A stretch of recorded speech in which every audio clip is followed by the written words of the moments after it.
Okay. जितने भी class 12 के स्टूडेंट हैं उन सभी के लिए ये लेक्चर होने वाला है। तो ये जो लेक्चर है वो कोऑर्डिनेशन कंपाउंड के कंप्लीट चैप्टर के ऊपर है। पहली बात तो मैं कंप्लीट चैप्टर कराऊंगा, उसके बाद में कोऑर्डिनेशन कंपाउंड के इसी चैप्टर में, इसी वीडियो में मैं प्रीवियस ईयर के क्वेश्चंस भी इंक्लूड कर दूंगा, जिससे कि आपको किसी भी टाइप की प्रॉब्लम नहीं होने वाली। हर एक टाइप का क्वेश्चन आपको बताया जाएगा। उससे पहले मैं इस चैप्टर को पूरी तरीके से एक्सप्लेन कर देता हूँ। आज मैंने एक नोट्स के थ्रू आपको बताने की कोशिश करूँगा, जिससे कि आज कंसेप्ट जल्दी जल्दी हो जाएगा, क्योंकि बोर्ड पे थोड़ा टाइम लग जाता है। ठीक है, तो चलिए स्टार्ट करते हैं। कोऑर्डिनेशन कंपाउंड की अगर बात करेंगे तो कोऑर्डिनेशन कंपाउंड का मतलब ये होता है कि ऐसे सारे कंपाउंड्स, ठीक है, जिसमें कि कोई सेंट्रल मेटल एटम जो होता है अपने सराउंडिंग एलिमेंट के साथ में या एटम्स या ग्रुप के साथ में कोऑर्डिनेट बॉन्ड के थ्रू जुड़े होते हैं, तो ऐसे कंपाउंड्स को हम लोग क्या कहते हैं, कोऑर्डिनेशन कंपाउंड बोलते हैं। ठीक है, तो कोऑर्डिनेशन कंपाउंड की अगर डेफिनेशन देखेंगे आप, तो यहाँ पे देख सकते हैं कि जो डेफिनेशन है वो ये है कि the transition metal bonded to the anion और the neutral molecule such compounds called as coordination compound. तो ये कोऑर्डिनेशन कंपाउंड की डेफिनेशन हो गई, जो आप देख सकते हैं। अब क्या होता है कि जो कोऑर्डिनेशन कंपाउंड आप पढ़ेंगे तो उसमें सबसे पहले जो है ना, एक थ्योरी आती है बर्नर कोऑर्डिनेशन थ्योरी। ठीक है, तो बर्नर कोऑर्डिनेशन थ्योरी क्या है, जो कोऑर्डिनेशन कंपाउंड आए थे, जब इनकी मतलब इंट्रोडक्शन हुआ था, नए नए आए थे, तो सबसे पहले जो कंसेप्ट आया था वो बर्नर्स ने, अल्फ्रेड बर्नर जो थे उन्होंने दिया था। ठीक है, इन्होंने कोऑर्डिनेशन कंपाउंड के बारे में कुछ कैरेक्टरिस्टिक्स बताए, इसी को बर्नर्स कोऑर्डिनेशन थ्योरी बोलते हैं, क्योंकि ये कोऑर्डिनेशन कंपाउंड से रिलेटेड है। ठीक है, तो इसमें क्या है कि सबसे पहले तो बस यही बताया कि Alfred burner gives the idea about the coordination compound and burner proposed the concept of the primary valency and secondary valency. मतलब क्या है कि इन्होंने ये बताया कि जो कोऑर्डिनेशन कंपाउंड होता है ना, उसमें दो टाइप की बॉन्ड होते हैं, एक को हम प्राइमरी वैलेंसी बोलते हैं, एक को सेकेंडरी वैलेंसी बोलते हैं। ठीक है, तो पहला पॉइंट तो ये हो गया था। I am sorry. उसके बाद में जो कोऑर्डिनेशन कंपाउंड होते हैं वो metal show the two type of linkage, primary and secondary, यानी वही सेकेंडरी वैलेंसी और प्राइमरी वैलेंसी की लिंकेज होती है। उसके बाद में क्या होता है कि ये जो प्राइमरी वैलेंसी होती है, ठीक है, उसको क्या बोलते हैं कि ये काउंटर आयन से अटैच होती है। काउंटर आयन जो होते हैं वो प्राइमरी वैलेंसी के थ्रू जुड़े होते हैं। तो सेकेंड पॉइंट हमारा ये हो जाएगा कि primary valency are normally ionisable and are satisfied by the negative ions. ठीक है, मतलब जो प्राइमरी वैलेंसी होती है उसमें काउंटर आयन मोस्टली अटैच होते हैं। प्राइमरी वैलेंसी में काउंटर आयन कोई भी हो सकता है, पॉजिटिव भी हो सकता है, नेगेटिव भी हो सकता है। ठीक है, उसके बाद में जो सेकेंडरी वैलेंसी होती है वो नॉन आयोनाइजेबल होती है, क्योंकि ये जो सेकेंडरी वैलेंसी होती है वो कोऑर्डिनेट बॉन्ड होता है, जबकि प्राइमरी वैलेंसी होता है वो आयनिक बॉन्ड होता है, यानी कि एक इलेक्ट्रोस्टैटिक फोर्स ऑफ अट्रैक्शन। ठीक है, उसके बाद में the secondary valency is equal to the coordination number and it is fixed for a metal. ठीक है, यानी कि जो कोऑर्डिनेशन नंबर होता है किसी का, वही सेकेंडरी वैलेंसी होती है। सेकेंडरी वैलेंसी ही कोऑर्डिनेशन नंबर को रिप्रेजेंट करती है। ठीक है, अब ये कोऑर्डिनेशन नंबर क्या होता है, ये सारी चीज़ें क्या होती है, ये हम लोग अभी आगे पढ़ेंगे। उसके बाद में जो स्पीसीज होती है ब्रैकेट में लिखी होती है, उसको हम बोलते हैं कोऑर्डिनेशन एंटिटी। अब जैसे हम लोग देखेंगे कोऑर्डिनेशन एंटिटी क्या होता है, ions present outside the coordination entity called counter ion. अब जैसे मान लो कि ये हमारे पास कोई कॉम्प्लेक्स है, CONH3 का 6 ब्रैकेट क्लोज है, उसके बाहर Cl2 लिखा हुआ है। ठीक है, तो इसका कहने का मतलब ये है कि ये जो कोऑर्डिनेशन कंपाउंड होते हैं उनकी खास बात ये होती है कि उनमें ब्रैकेट बना होता है। ठीक है, ये जो ब्रैकेट बना होता है इसको हम लोग बोलते हैं कोऑर्डिनेशन स्फीयर। ठीक है, और इसके अंदर की जो पूरी स्पीसीज होती हैं जो प्रेजेंट होती है उसको कंबाइंडली हम लोग क्या बोलते हैं, कोऑर्डिनेशन एंटिटी बोलते हैं। ठीक है, अब इसमें एक होता है सेंट्रल मेटल एटम, जो कि सबसे पहले लिखा होगा, उसके बाद लिगेंड्स लिखे होंगे। ठीक है, और उसके बाहर जो होगा, चाहे इधर और या फिर इसके आगे कहीं पे भी कोई भी अगर एटम या ग्रुप लगा हुआ है, उसको हम लोग काउंटर आयन बोलते हैं। ठीक है, काउंटर आयन का काम होता है कि जो कॉम्प्लेक्स के ऊपर ओवरऑल चार्ज है उसको न्यूट्रलाइज कर दे। ठीक है, अब अगर बात करेंगे, ये सब चीज़ें तो हमने समझ ली कि भाई काउंटर आयन क्या होता है, कोऑर्डिनेशन एंटिटी क्या होता है। ठीक है, उसके बाद मान लो कि ये जो कंपाउंड है इसका स्ट्रक्चर ये है। ठीक है, तो हम इसके स्ट्रक्चर में क्या करते हैं, ये एक ऑक्टाहेड्रल कॉम्प्लेक्स है। ऑक्टाहेड्रल कैसे पता चला, क्योंकि इसमें 6 लिगेंड जुड़े हुए हैं। तो 6 लिगेंड जुड़े हुए हैं, तो इसका मतलब ये ऑक्टाहेड्रल कॉम्प्लेक्स है। तो ऑक्टाहेड्रल की ज्योमेट्री ऐसी होती है। और उसके बाद में ये जो क्लोरीन है ये कहाँ दिखाए जाएंगे, ये हम लोग कहीं पे भी शो कर सकते हैं डॉट डॉट डॉट की फॉर्म में। ठीक है, आप चाहे तो ऐसे ऐसे दिखा सकते हो डॉट डॉट डॉट। ठीक है, आपका मन है आप कैसे भी दिखा सकते हो। ठीक है, तो ये हो गए कुछ पॉइंट्स कोऑर्डिनेशन कंपाउंड के, जो कि बर्नर ने दिए थे। ठीक है, यानी कुल मिलाकर के बर्नर ने प्राइमरी और सेकेंडरी वैलेंसी के बारे में बताया कि जो प्राइमरी वैलेंसी होती है वो आयोनाइजेबल होती है, सेकेंडरी वैलेंसी आयोनाइजेबल नहीं होती है। और किसी भी कंपाउंड की जो ज्योमेट्री होती है वो सेकेंडरी वैलेंसी पे डिपेंड करती है, जो कि कोऑर्डिनेशन नंबर के इक्वल होती है। ठीक है, तो इस तरीके से यही बर्नर्स कोऑर्डिनेशन थ्योरी होती है। ठीक है, उसके बाद हम लोगों का नया एक क्वेश्चन एग्जाम में कई बार पूछा जाता है कि double salt and coordination salt में क्या डिफरेंस होता है। तो डबल सॉल्ट का मतलब ये होता है कि ऐसे, अब सॉल्ट क्या होता है, ऐसे कंपाउंड जो कि एसिड और बेस की रिएक्शन से बनते हैं उनको क्या बोलते हैं, सॉल्ट बोलते हैं। ठीक है, डबल सॉल्ट क्या होता है कि ऐसा कोई सॉल्ट जो कि दो सॉल्ट से मिलके बना हो। ठीक है, जैसे पोटासियम ले सकते हो, मोहर सॉल्ट ले सकते हो और कार्नेलाइट ले सकते हो। ठीक है, तो इसको हम लोग एग्जाम्पल के समझ रहे हैं, जैसे KCl.MgCl2.6H2। इसमें क्या है कि दो सॉल्ट हैं, एक तो KCl है पोटेशियम क्लोराइड और एक है MgCl2। इन दोनों सॉल्ट के मिलने से कार्नेलाइट बना है। ऐसे ही जो मोहर सॉल्ट होता है वो फेरस सल्फेट अमोनियम सल्फेट के मिलने से बनता है, इसीलिए इसका नेम होता है फेरस अमोनियम सल्फेट। ठीक है, तो ये भी एक क्या है, डबल सॉल्ट है। उसके बाद में बात करेंगे पोटासियम। पोटासियम जो होता है वो पोटेशियम एल्यूमिनियम सल्फेट होता है, जो कि आप जानते हैं ये पोटेशियम सल्फेट और एल्यूमिनियम सल्फेट से मिलकर बना है, तो ये भी एक क्या है, डबल सॉल्ट है। उसके बाद में जो कोऑर्डिनेशन सॉल्ट होते हैं, कोऑर्डिनेशन सॉल्ट क्या होता है कि जो कोऑर्डिनेशन कंपाउंड होते हैं वो भी एक तरीके के सॉल्ट ही होता है, तो इनको हम लोग कोऑर्डिनेशन सॉल्ट बोलते हैं।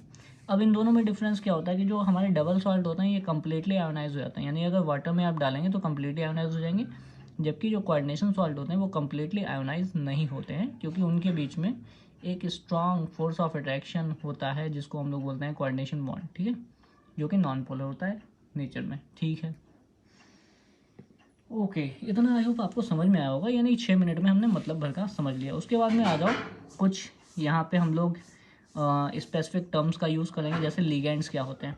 ठीक है, तो लिगेंड का मतलब ये होता है कि जैसे हमने अभी कोऑर्डिनेशन कॉम्प्लेक्स देखा था CONH3 6, इसमें जो ये मेटल के साथ में जो स्पीसीज जुड़ती है, जो इलेक्ट्रॉन डोनेट करते हैं बॉन्ड बनाने के लिए, तो उनको हम लोग ग्रुप या एटम ना बोल करके लिगेंड बोलेंगे कोऑर्डिनेशन कॉम्प्लेक्स में। ठीक है, सो इसकी डेफिनेशन ये हो जाएगी, द आयन और the malleable bonded molecule bonded to the central metal ion in coordination complex to the metal is called ligand. ठीक है, तो लिगेंड का मतलब ये होता है कि ऐसी स्पीसीज जो लोन पेयर डोनेट करते हैं। ठीक है, लोन पेयर डोनेट करते हैं सेंट्रल मेटल एटम को कोऑर्डिनेट बॉन्ड बनाने के लिए। ठीक है, अच्छा, अब क्या होता है कि कोई भी लिगेंड जो एक लोन पेयर डोनेट करेगा तो एक बॉन्ड बनाएगा, अगर दो लोन पेयर डोनेट करेगा तो दो बॉन्ड बनाएगा। ठीक है, अब कोई लिगेंड जितने भी बॉन्ड बना सकता है उसे उसकी क्या बोलते हैं, डेंटिसिटी। ठीक है, यहाँ पे डेंटिटी लिखा हुआ है, आप याद रखेंगे डेंटिसिटी होता है। ठीक है, तो डेंटिसिटी का मतलब होता है कि number of bond formed by the each ligand is called denticity. ठीक है, तो on the basis of bond formation, यानी कि बॉन्ड बनाने की कितने बॉन्ड बना सकता है, तो बॉन्ड बनाने की कैपेसिटी के ऊपर जो होते हैं लिगेंड्स तीन टाइप के होते हैं। एक तो मोनोडेंटेट। मोनोडेंटेट का मतलब होता है कि ऐसे लिगेंड जिनका सिर्फ एक ही बॉन्ड बनाते हैं, जो, ठीक है, मतलब जो सिर्फ एक ही बॉन्ड बनाते हैं उनको हम बोलते हैं मोनोडेंटेट। ठीक है, उसके बाद में क्या होता है कि ऐसे लिगेंड्स जो कि एक से ज़्यादा बॉन्ड बना सकते हैं उनको हम लोग बाइडेंटेट बोलेंगे। तो मोनोडेंटेट में जैसे क्लोरो, ब्रोमो और हाइड्रोक्सो एसीटेट है, NH3 है, H2O है, साइनाइड है। बाइडेंटेट में आपके ईएन आ जाए, ईएन को क्या बोलते हैं, एथेन 1,2 डायमीन। ठीक है, C2O4 को ऑक्सिलेटो बोलते हैं, ईएन तो दोबारा हो गया। SO2 SO4-2, SO4-2 एक फ्लेक्सीडेंटेट लिगेंड है। उसके बाद में आ जाओ पॉलीडेंटेट लिगेंड। पॉलीडेंटेट लिगेंड क्या होता है कि जिसमें EDTA जो होता है एथिलीन डाइमीन टेट्राएसीटेट होता है। उसके बाद में दूसरा होता है DMG डाई मिथाइल ग्लाइओक्सिमेट। ठीक है, तो ये सब के स्ट्रक्चर हम लोग बाद में आगे और भी क्लासिफिकेशन है उसमें हम लोग देखेंगे। ठीक है, उसके बाद में अगर हम बात करें कि लिगेंड होता क्या है, तो लिगेंड को अगर हम बात करें तो लिगेंड का मतलब ये होता है कि जैसे कि हमारे पास NH3 है।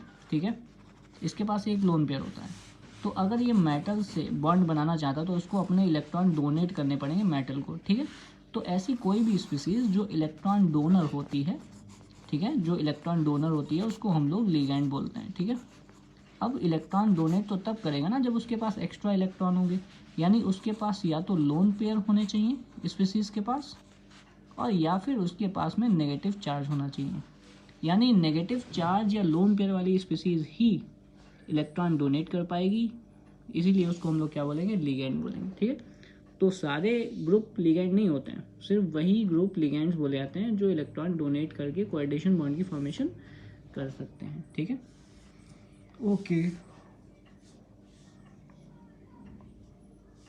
उसके बाद में हम लोग नेक्स्ट चलते हैं कि on the basis of charge ligand को क्लासिफाई करते हैं। अगर हम लिगेंड्स को चार्ज की बेस पे क्लासिफाई करें तो इनको 3 टाइप से क्लासिफाई करते हैं। पहला तो होता है पॉजिटिव चार्ज वाले लिगेंड, ठीक है, जैसे इसमें आता है नाइट्रोसोनियम आयन और नाइट्राइटो, ये आपका नाइट्राइटो IUM करके लगा देंगे। उसके बाद में जो हाइड्रोजीनियम, ये जो होता है ना NH3 पॉजिटिव NH2। अब आप सोचेंगे कि इनके पास तो पॉजिटिव चार्ज है तो इलेक्ट्रॉन कैसे डोनेट करेगा, तो यहाँ पे नाइट्रोजन के पास पॉजिटिव चार्ज है लेकिन ऑक्सीजन के पास लोन पेयर है। यहाँ पे भी नाइट्रोजन के पास पॉजिटिव है लेकिन ऑक्सीजन के पास लोन पेयर है।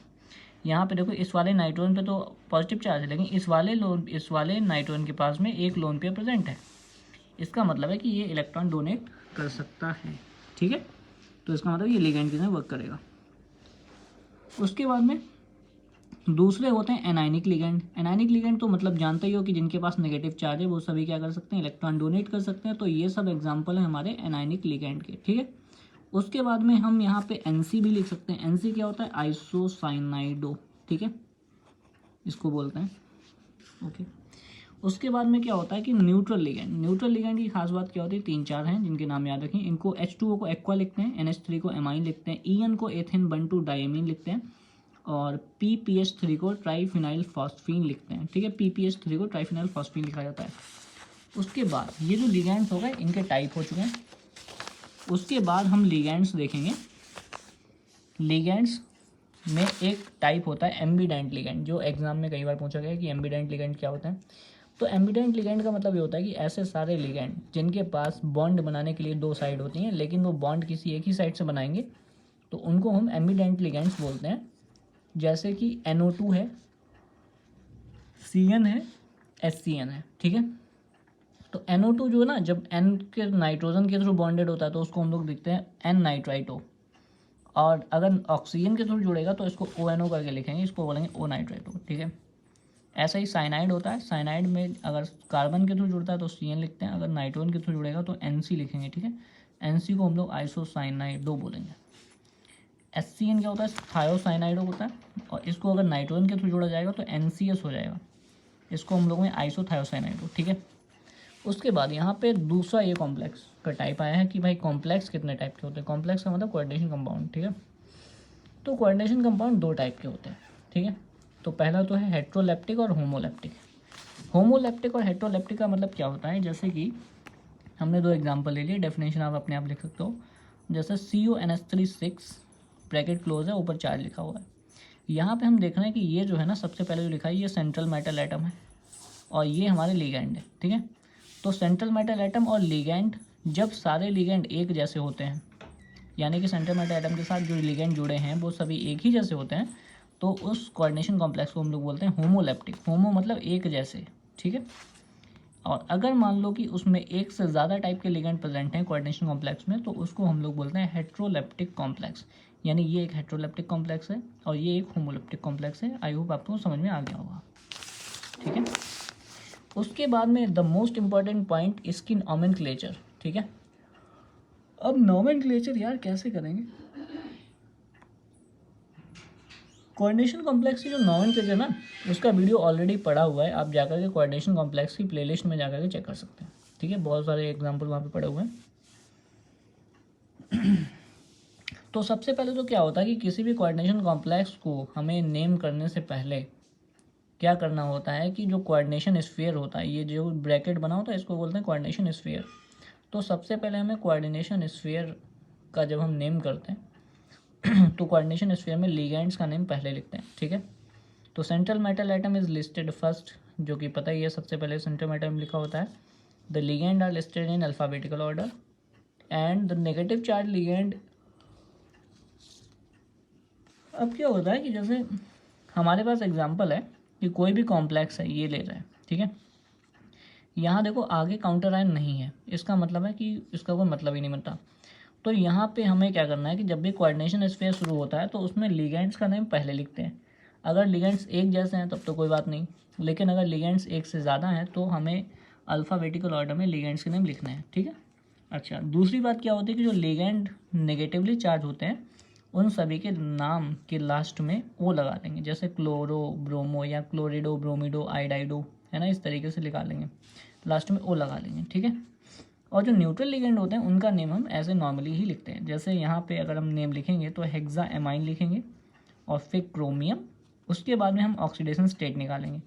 अब ऑक्सीडेशन स्टेट निकालने के लिए यहाँ पे हम क्या मानेंगे, एक्स मानेंगे, ठीक है। दूसरा हम क्या करेंगे, यहाँ पे जो लिगेंड है उसके ऊपर कौन सा चार्ज है, तो NH3 एक न्यूट्रल लिगेंड है, सो 6 × 0। अब ये जो चार्ज ओवरऑल होता है ये इक्वल में रखा जाता है, ठीक है। तो इक्वल में रखेंगे तो फिर यहाँ पे क्या हो जाएगा, x + 6 × 0 = +3, ठीक है। तो यहाँ से जब Cr की ऑक्सीडेशन स्टेट निकलेगी तो +3 आ जाएगी। तो हेक्सा एमाइन लिगेंड सारे लिख लिए, उसके बाद में सेंट्रल मेटल एटम लिखना है, उसके बाद में इसका ऑक्सीडेशन स्टेट लिखना है। ऑक्सीडेशन स्टेट यहाँ से निकल आएगी, कितनी आई, 3 आई, तो यहाँ पर रोमन नंबर में ऑक्सीडेशन स्टेट लिखते हैं। और अगर चार्ज है इसके कोऑर्डिनेशन कॉम्प्लेक्स में तो उसको आयन लिख लेंगे, ठीक है, ओके। अच्छा, उसके बाद में जो न्यूट्रल लिगेंड्स होते हैं उनको हम लोग ऐसे ही नॉर्मली लिखते हैं, जैसे अमाइन हो गया, एक्वा हो गया, एथेन 1,2 डाइमीन हो गया, ठीक है। उसके बाद में जो नेगेटिव चार्ज लिगेंड होते हैं उनके लास्ट में ओ लगा लेते हैं, जैसे एग्जांपल है यहाँ पे COHCN4 और उस पर -2। तो यहाँ पे देखो कोऑर्डिनेशन कॉम्प्लेक्स में ब्रैकेट है, तो ब्रैकेट में लिगेंड्स आ रहे हैं, लिगेंड्स को अल्फ़ाबेटिकल ऑर्डर में होना है क्योंकि यहाँ पे सारे एक ही ऐसे हैं। कितने हैं यहाँ पे, 4 हैं, तो टेट्रा। अब ये लिगेंड कौन सा है, थायोसाइनाइड है, लेकिन थायोसाइनाइड नहीं लिखेंगे, थायोसाइनाइडो लिखेंगे क्योंकि ये नेगेटिव चार्ज लिगेंड होता है। Tetra thiocyanato cobaltate. अब यहाँ पे कोऑर्डिनेशन एंटिटी के ऊपर कभी भी अगर नेगेटिव चार्ज आ जाता है तो सेंट्रल मेटल एटम जो होगा ना उसके नाम के लास्ट में 8 लगा लेंगे, ठीक है। जैसे यहाँ पे कोऑर्डिनेशन स्फीयर के ऊपर -2 है, तो इसमें कोबाल्ट नहीं लिखेंगे, इसको हम लोग कोबाल्टेट लिखेंगे, ठीक है। तो इसीलिए क्या हो गया कि टेट्रा थायोसाइनाइडो कोबाल्टेट। अब यहाँ पे ऑक्सीडेशन स्टेट निकालेंगे, एक्स रखेंगे। ऑक्सीडेशन स्टेट मैं आपको एक बार बता दे रहा हूँ, जैसे यहाँ पे एग्जाम्पल के थ्रू COHCN4, ठीक है, COHCN4 और उस पर चार्ज है -2, तो आप इसको x मान लोगे, +4 × -1 क्योंकि HCN पे चार्ज -1 होता है, 4 है यहाँ पे, इक्वल में जितना चार्ज होता है वो रखा जाता है, तो यहाँ पे -2 चार्ज, ठीक है। तो जब हम करेंगे तो x = -2 और यहाँ पे आके +4 हो जाएगा, तो x = +2 आ जाएगा ऑक्सीडेशन स्टेट। तो इसीलिए यहाँ पे हमने ऑक्सीडेशन स्टेट कितनी निकाली है, +2 निकाली है, यहाँ पे देख सकते हैं आप, ठीक है, कोबाल्टेट। और टेट क्यों लगाया, क्योंकि भाई मैंने बताया ना कि कोऑर्डिनेशन कॉम्प्लेक्स में कोऑर्डिनेशन स्फीयर के ऊपर माइनस आ जाएगा तो मेटल के लास्ट के नेम में 8 लगा लेंगे, ठीक है। उसके बाद में क्या करोगे, उसके बाद में जैसे यहाँ पे आ जाते हैं, ये स्पेशल केस है, अगर किसी लिगेंड के नेम में भी डाई या ट्राई आ जाता है तो फिर हम उसके लिए फिर दोबारा 2 या 3 के लिए डाई या ट्राई यूज़ नहीं करेंगे। जैसे यहाँ पे एग्जांपल ले रहे हैं COEN थ्राइस, यानी EN क्या है, एथेन 1,2 डाईएमीन, ठीक है। और इस पे अब इसमें हम क्या करेंगे, इसमें ट्राई लिखना चाहिए था क्योंकि ये 3 है, तो ट्राई एथेन 1,2 डाईएमीन, फिर क्या, कोबाल्ट, कोबाल्ट के बाद में ऑक्सीडेशन स्टेट +3 निकलेगी और आयन। तो यहाँ पे ट्राई ना लगा करके हम लोग क्या लगाएंगे, ट्रिस लगाएंगे। ऐसे अगर ये 2 होते तो यहाँ पे डाई नहीं लगाते, यहाँ पे बिस लगाते, ठीक है। तो बिस और ट्रिस का यूज़ हमें यहाँ पे ऐसे करना पड़ेगा। एक्सरसाइज के तौर पे हम लोग कुछ और कर लेते हैं, जैसे अगर हमने इसका नेम करना हो, इस वाले कॉम्प्लेक्स का नेम बताना हो तो हम क्या करेंगे, इसका नेम लिखने के लिए हम करेंगे, ये सबसे पहले देखो कोऑर्डिनेशन स्फीयर चला है, ठीक है, लिगेंड का नेम पहले और मेटल का बाद में, तो हेक्सा एमाइन क्योंकि ये न्यूट्रल लिगेंड है, हेक्सा एमाइन कोबाल्ट। अब इसमें ऑक्सीडेशन स्टेट लिखनी है। अब यहाँ पे जब एनाइन वाला पार्ट इधर है, ये वाला पार्ट नेगेटिव है ना, तो ये वाला पार्ट क्या हो जाए, पॉजिटिव, ठीक है। तो कोऑर्डिनेशन स्फीयर पे पॉजिटिव चार्ज आ रहा है, ठीक है। तो यहाँ पे नेम हो जाएगा हेक्सा एमाइन कोबाल्ट, और जब ऑक्सीडेशन स्टेट निकालोगे तो +3 आएगी, तो रोमन में लिखेंगे 3, और आगे ये जो लिखा हुआ है ये काउंटर आयन, इसको हम लोग क्लोराइड लिखेंगे। कितने क्लोराइड हैं इससे मतलब नहीं है, ट्राई क्लोराइड नहीं लिखेंगे, सिर्फ क्लोराइड लिखेंगे, ठीक है। तो इसका नेम हो जाएगा hexa amine cobalt 3rd chloride. ऐसे दूसरा एग्जांपल ले लेंगे, यहाँ पे देखो, यहाँ पे 2 टाइप के लिगेंड हैं कोऑर्डिनेशन स्फीयर के अंदर, ठीक है। तो दो टाइप के लिगेंड है इसमें, एक क्लोरो है एक एमाइन है। तो एमाइन में ए पहले आता है, क्लोरो भी है एमाइन भी है। तो सी और ए की बात अगर करोगे तो ए पहले आता है अल्फ़ाबेटिकल ऑर्डर में, तो इसीलिए इसका नेम क्या हो जाएगा, पेंटा एमाइन, फिर क्लोरो, फिर मेटल लगाएंगे क्योंकि सारे लिगेंड्स लिखने के बाद मेटल लिखा जाता है, और फिर काउंटर आयन लिखा जाता है। ठीक है, ठीक है। तो penta ammine chloro cobalt, oxidation state कितनी आएगी, 3 आएगी। फिर क्या लगाएंगे, काउंटर आयन क्लोराइड। ठीक है, ये हो गया नेम। उसके बाद में अगर अब इसकी बात करोगे, ये इंपॉर्टेंट है थोड़ा, इसमें क्या करोगे कि देखो काउंटर आयन पहले लिखा हुआ है, अगर काउंटर आयन पहले लिखा हुआ है तो काउंटर आयन का नाम पहले लिखेंगे। तो इसको क्या लिखेंगे, पोटेशियम। कितने पोटेशियम है ये नहीं लिखेंगे, ओनली पोटेशियम, पोटेशियम। उसके बाद कोऑर्डिनेशन स्फीयर चला है, तो कोऑर्डिनेशन स्फीयर में लिगेंड पहले लिखते हैं, पोटेशियम हेक्सासाइनाइडो। ठीक है, क्योंकि साइनाइड है ना तो साइनाइडो लगाएंगे, नेगेटिव चार्ज लिगेंड है इसीलिए। तो पोटेशियम हेक्सासाइनाइडो। अब क्योंकि यहाँ पे जब ये पॉजिटिव चार्ज काउंटर आयन है तो इस वाले स्फीयर पे क्या आ जाएगा, नेगेटिव, इसीलिए आयरन नहीं लिखेंगे हम लोग, फेरेट लिखेंगे। ठीक है, तो potassium hexacyano ferrate, oxidation state कितनी हो जाएगी, 3rd। ऐसे यहाँ पे अगर बात करोगे तो पोटेशियम पहले है, पोटेशियम ट्राई ऑक्सीलेटो, C2O4 को ऑक्सीलेट बोलते हैं, और क्योंकि नेगेटिव चार्ज लिगेंड होता है इसीलिए इसको हम ऑक्सीलेटो बोलेंगे। तो पोटेशियम ट्राई ऑक्सीलेटो फेरेट 3rd। इसकी अगर बात करोगे तो इसका नेम हो जाएगा पोटेशियम टेट्राक्लोरिडो पैलेडेट 2nd। आई होप आपको ये सब एक्सरसाइज के थ्रू समझ में आ गया होगा कि किसी का IUPAC नेमिंग कैसे करना है। ठीक है, उसके बाद आ जाते हैं ऑक्सीडेशन नंबर कैलकुलेशन। यानी आपको अगर प्रॉब्लम हो रही है कि भाई सेंट्रल मेटल आइटम की ऑक्सीडेशन नंबर हमें समझ में नहीं आई, तो कोई भी कोऑर्डिनेशन कॉम्प्लेक्स है उसमें सेंट्रल मेटल आइटम की ऑक्सीडेशन स्टेट निकालने के लिए आपको क्या करना है, सबसे पहले कोई एग्जांपल ले लो, COF6-3। ठीक है, अच्छा, तो हमको क्या करना है, सेंट्रल मेटल आइटम तो CO है तो इसको X मान लिया, प्लस F कितने हैं, 6 हैं, तो 6 मल्टीप्लाई -1 क्योंकि फ्लोरीन के ऊपर -1 होता है, इक्वल्स टू जो चार्ज कॉम्प्लेक्स के ऊपर है वो इक्वल में रख देना है। तो जब करोगे तो प्लस का 3 आ जाएगा, इसका मतलब यहाँ पे CO की ऑक्सीडेशन स्टेट कितनी है, +3। उसके बाद में इसमें अगर निकालोगे तो CO तो X हो जाएगा, 6 लिगेंड है लेकिन इस पे ऊपर चार्ज 0 होता है तो 0 से मल्टीप्लाई कराएंगे, +3 क्लोरीन है, multiply minus, equals to overall charge complex पे 0 आ रहा है तो इक्वल्स टू 0, तो x इक्वल्स टू कितना आ जाएगा, +3। ठीक है, तो इस तरीके से हमने ये देख लिया कि भाई ये ऐसे ऐसे सिस्टम होता है।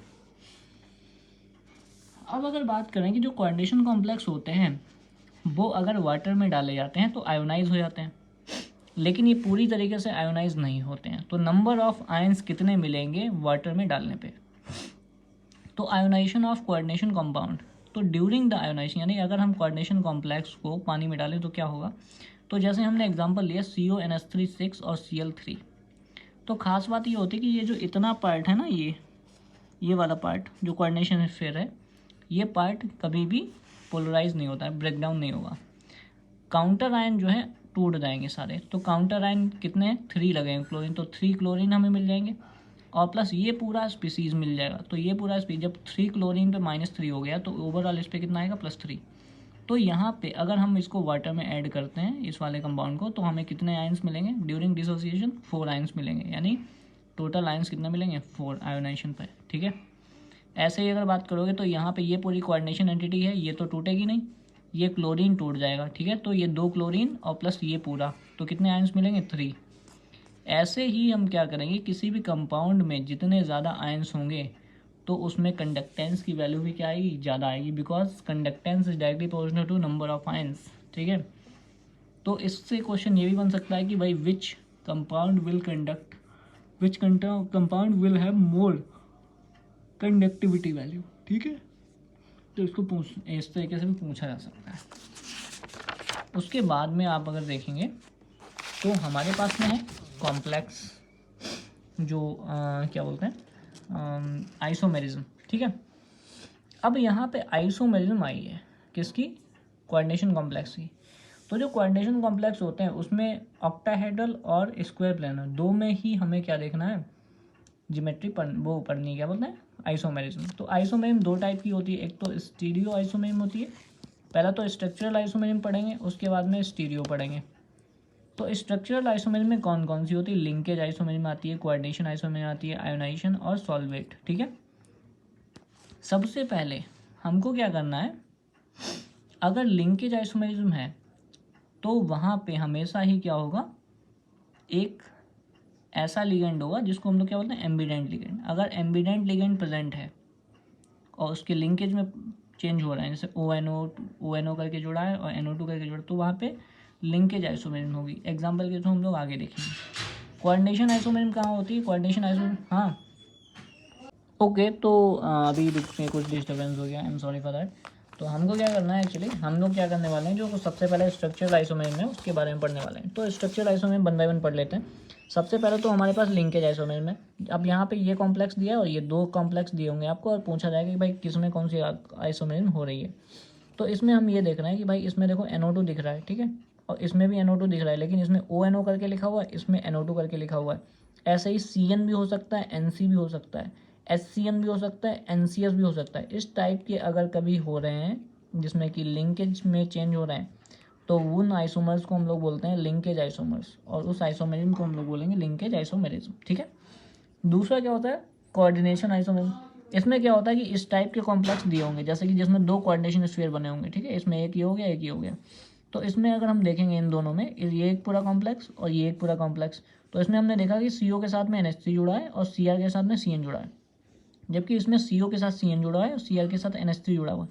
मतलब इन दोनों के जो कोऑर्डिनेशन है ना, आपस में क्या होगा, चेंज हो गए, यानी कि लिंकिंग, यानी कि इंटरचेंज हो गए आयंस, यानी कैटायंस, ठीक है, मेटल इंटरचेंज हो गए। तो इस टाइप के जो स्फीयर, इस टाइप के जो कॉम्प्लेक्स होते हैं, इनको हम लोग बोलते हैं कोऑर्डिनेशन आइसोमर्स। ठीक है, आई होप समझ में आ गया होगा। उसके बाद में आता है आयोनाइजेशन आइसोमेरिज्म। आयोनाइजेशन आइसोमेरिज्म का मतलब ये होता है कि ऐसे दो आइसोमर्स जिनको अगर हम वाटर में ऐड करते हैं तो आयनाइज होने पे वो अलग अलग टाइप के आयंस दें। जैसे एग्जांपल, हमारे पास एक एग्जांपल है CONH3 5SO4 और बाहर है Br। तो अगर ये आयोनाइज हुआ तो Br अलग निकल जाएगा, बाकी पूरा एक सिंगल बचेगा, है ना। तो इस तरीके से आयंस मिलेंगे। लेकिन अगर यही कॉम्प्लेक्स कुछ ऐसा लिखा होता, CONH3 5Br और SO4 बाहर, तो ये कुछ ऐसे टूटता।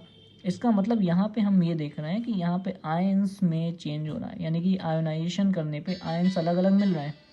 तो इस टाइप के जो आइसोमर्स होते हैं उन्हें हम लोग कहते हैं आयोनाइजेशन आइसोमर्स। ठीक है, तो आई होप आपको समझ में आया होगा। उसके बाद में हम लोग क्या करेंगे, नेक्स्ट है सॉल्वेट आइसोमेरिज्म। ठीक है, तो सॉल्वेट आइसोमेरिज्म का मतलब ये होता है कि ऐसी आइसोमेरिज्म जो कि वाटर कभी बाहर अंदर चेंज होते हैं, तो उसको हम लोग क्या बोलते हैं कि वाटर में इधर उधर होते हैं। जैसे कि यहाँ पे CrH2O6 और Cl3, ठीक है, तो CrH2O5 है, Cl है और Cl2 है .H2O। यहाँ पे H2O6 अंदर थे, अब क्या हो गया, H2O यहाँ पे 5 है और एक H2O बाहर आ गया। तो इसका मतलब ये हुआ कि यहाँ पे H2O जो है ना, उनमें क्या हो गया, चेंज हो रहा है। तो इस तरीके से ये चेंज हो रहा है H2O में। जब H2O में चेंज होता है, जैसे कभी लिगेंड की तरह काम करे, कभी वो काउंटर आयन की तरह काम करे, तो वहाँ पे सॉल्वेट आइसोमेरिज्म बोलते हैं। ठीक है, आई होप आपको ये समझ में आया होगा।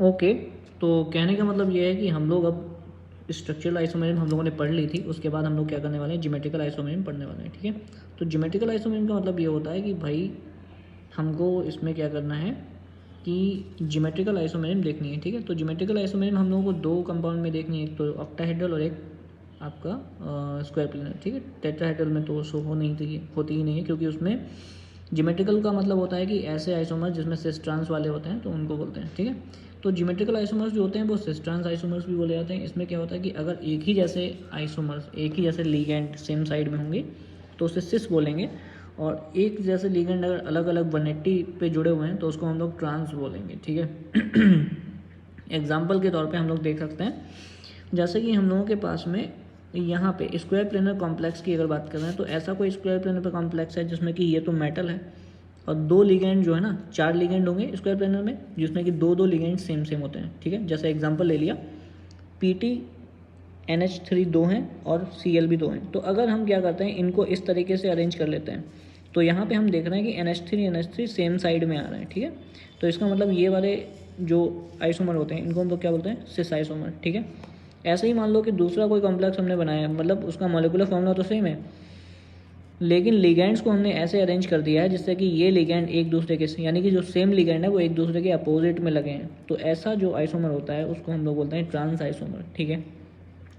ओके, उसके बाद में हम और भी कई सारे एग्जांपल देख लेते हैं कि ये जो अदर स्क्वायर प्लेनर कॉम्प्लेक्स होते हैं, जैसे कि जिसमें ABXL, इसका मतलब क्या हो गया, इसका मतलब ये है कि कोई स्क्वायर प्लेनर कॉम्प्लेक्स है जिसमें कि सारे ही लिगेंड सेम टाइप के होते हैं, मतलब अलग अलग टाइप के होते हैं, तो वो भी ज्योमेट्रिकल आइसोमेरिज्म शो करेगा, ठीक है। क्लियर है, ज्योमेट्रिकल आइसोमेरिज्म शो करेगा अगर सारे ही लिगेंड अलग अलग टाइप के हैं। तो जैसे एग्जांपल के तौर पे जैसे PT ले लो, ठीक है, PTH2O Cl Br एंड आपका एक ले लिया है CN, ठीक है। तो यहाँ पे अगर मैं बात करूँ, अब इसके ऊपर मान लो अभी कुछ भी लिखा हो XYZ, हमने यहाँ पे एग्जांपल लिया, यहाँ पे जो 4 लिगेंड जुड़े हुए हैं और चारों ही अलग अलग टाइप के हैं। तो अगर हम आपसे पूछें कि भाई इसमें क्या ज्योमेट्रिकल आइसोमेरिज्म शो होगी, तो हाँ, इसमें ज्योमेट्रिकल आइसोमेरिज्म शो होगी, ठीक है। लेकिन इसका जो आइसोमर है ना, वो हम लोग बता नहीं सकते कि कौन सा सिस होगा कौन सा ट्रांस होगा, लेकिन GI तो इसमें शो होगी, ठीक है। तो ये एक मतलब आपके पास ऑप्शन हो गया कि भाई GI इसमें शो होती है जिसमें कि सारे ही लिगेंड अगर सेम अलग अलग टाइप के होते हैं, तो ठीक है। दूसरा एक और एग्जांपल यहाँ पे मैं आपको बताना चाहता हूँ, जैसे NiCN4 है, ठीक है। जो NiCN4 है ये भी एक स्क्वायर प्लेनर कॉम्प्लेक्स ही है, लेकिन अब बात ये आती है कि क्या ये जो NiCN4 है इसमें ज्योमेट्रिकल आइसोमेरिज्म शो होगी या नहीं होगी। तो इसमें जो ज्योमेट्रिकल आइसोमेरिज्म है वो शो नहीं होगी। क्यों नहीं शो होगी, क्योंकि ज्योमेट्रिकल आइसोमेरिज्म शो करने के लिए कॉम्प्लेक्स में लिगेंड्स सारे सिमिलर नहीं होने चाहिए। जैसे मान लो कि आपने ये किया, तो कितने CN 4 हैं, तो 4 CN आपने लगा दिया यहाँ पे, ठीक है। तो जब 4 CN लगाओगे तो अगर मैं इसको यहाँ पे चेंज करूँगा तो इनमें कोई भी आइडेंटिकल नहीं आएंगे, मतलब अगर इसको इधर बना दो, इसको इधर बना दो, इसको इधर बना दो, तो कोई भी नया स्ट्रक्चर नहीं बनेगा। इसका मतलब यहाँ पे GI शो नहीं होगी, ठीक है।